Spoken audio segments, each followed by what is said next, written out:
my husband and I had a little communication incident because of like my past and just having a lot of toxic narcissistic people in my life.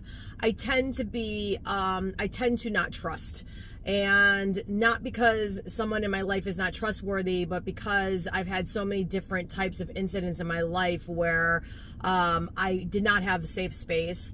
That I am programmed, and my whole, like, the way my brain and my neural pathways fire, and how my nervous system is like in fight or flight, I will jump to the worst conclusion possible when something happens.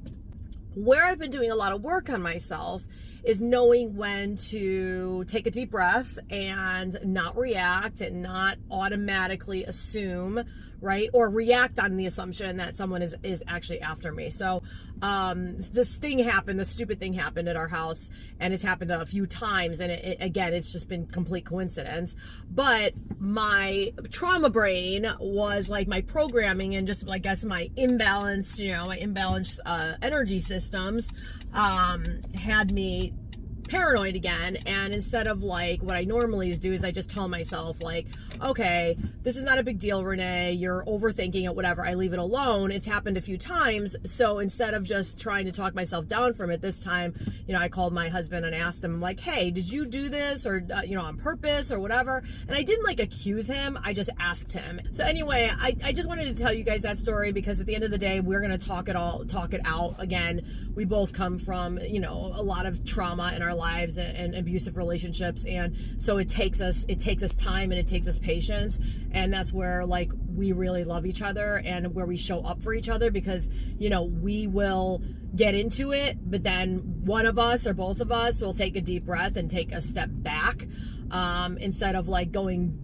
directly into like, well, I'm not wrong, or you're wrong, or like I need to defend myself, or whatever it is, and I'm not going to be the bad guy here. One of us will like take a deep breath and be like, okay, wait a second, let's talk through this, because we're both letting our past really define this conversation right now.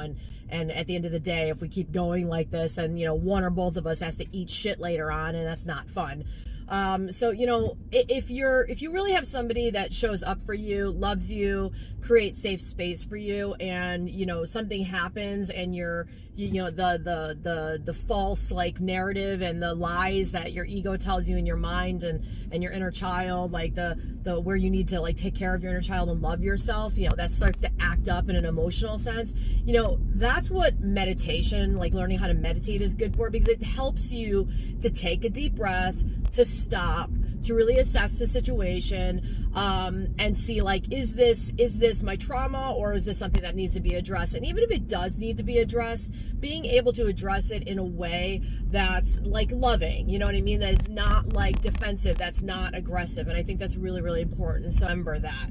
Trauma and the effects of trauma, and the way that our nervous systems, our actual bodies, I like to call it the hardware system, and how our energy systems, aka software systems, how everything works together after going through traumatic experiences. And they can be like big trauma, little trauma. Trauma is just something, an experience or an event or a series of events or experiences that have programmed you to see the world a certain way, and then how to react to it, and how we see ourselves. That stuff's programmed from those experiences, and it takes time and patience, and time after time after time again of starting to do things differently to really reprogram all of that. So don't give yourself a lot of love, give yourself a lot of patience.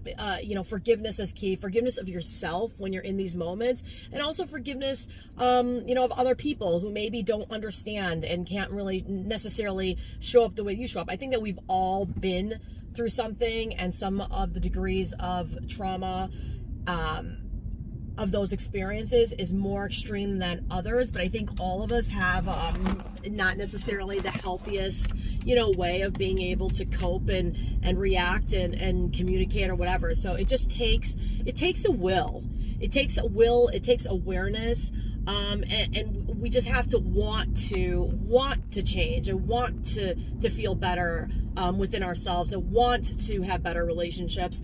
And we just have to take a step back and think, think and kind of flush things out instead of just reacting. So I hope you guys have a wonderful, wonderful weekend. I cannot believe it is the middle of January. Before you know it, it'll be February. But I hope this helped, and I'll talk to you guys later.